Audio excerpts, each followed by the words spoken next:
Hello everyone. Today's video will show you how you can update your residential address on Binance.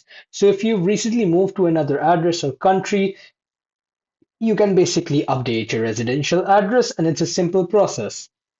What you need to do is first of all, you need to log into your Binance account.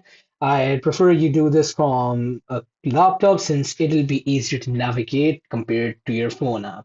So you need to go on the identification settings. You'll hover at the left side and you'll see account. From there, you'll choose identification.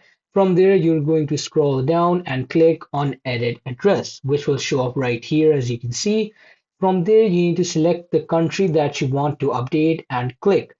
For example, you have your country of residence over here that you're currently in. You can select that from there.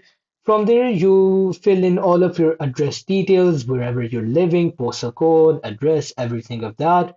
And after that, you need to follow these instructions, which will basically prove that you're living here. You need to add some kind of document. And after that, Binance will review your address and your proof that you're living here currently.